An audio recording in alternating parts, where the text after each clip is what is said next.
புதுச்சேரி லாஸ்பேட்டை சட்டமன்ற தொகுதியில் ஸ்ரீ சப்தகிரி அறக்கட்டளை சார்பில் கோடை காலத்தை முன்னிட்டு மோர்பந்தல் அமைத்து இலவசமாக அனைத்து குடும்பங்களுக்கும் தர்பூசணி பழத்தை முன்னாள் சபாநாயகர் சிவக்கொழுந்து, சப்தகிரி அறக்கட்டளை பொறுப்பாளர் VPS ரமேஷ்குமார் ஆகியோர் வழங்கினர்.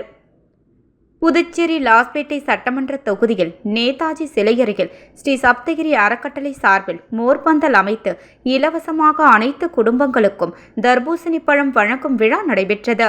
கோடை காலங்களில் தர்பூசணி வியாபாரம் அதிகமாக நடைபெறுகிறது. புதுச்சேரி மற்றும் தமிழகத்தில் பல மாவட்டங்களில் பல ஆயிரம் ஏக்கர் பரப்பளவில் தர்பூசணி சாகுபடி இந்த ஆண்டு நடைபெற்றுள்ளது. விளைந்த தர்பூசணிகள் சந்தையில் விற்பனைக்கு வந்துள்ள நிலையில் தர்பூசணியை பழுக்க வைக்க செயற்கையாக ரசாயன ஊசி மூலம் பழங்களில் செலுத்தப்படுகிறது என்ற வதந்தி பரவியது. இதனால் மக்கள் மத்தியில் மிகுந்த அச்சம் எழுந்தது. இதனால் தர்பூசணி விவசாயம் செய்த விவசாயிகள் கடுமையாக பாதிக்கப்பட்டுள்ளனர். தமிழகம் மற்றும் புதுச்சேரி முழுவதும் நடத்தப்பட்ட ஆய்வில் எங்கும் தர்பூசணியில் ரசாயனம் கலக்கப்படவில்லை என்பது தெரியவந்துள்ளது.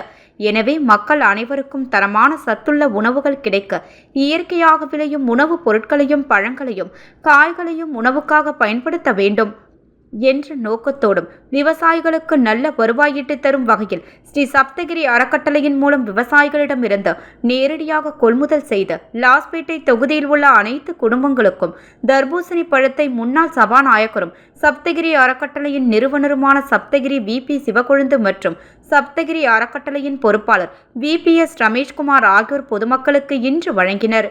மேலும் வெயிலின் தாக்கத்திலிருந்து பொதுமக்களை காக்க மோர்பந்தல் அமைத்து அனைவருக்கும் நீர்மோர் தினசரி வழங்குவதையும் அவர்கள் தொடக்கி வைத்தனர். இந்த நிகழ்ச்சியில் ஊர் பெரியவர்களும் கோயில் நிர்வாகிகளும் மகளிர் அமைப்பினரும் பொதுமக்கள் மற்றும் ஸ்ரீ சப்தகிரி அறக்கட்டளையின் நிர்வாகிகளும் திரளாக கலந்து கொண்டு விழாவினை சிறப்பித்தனர்.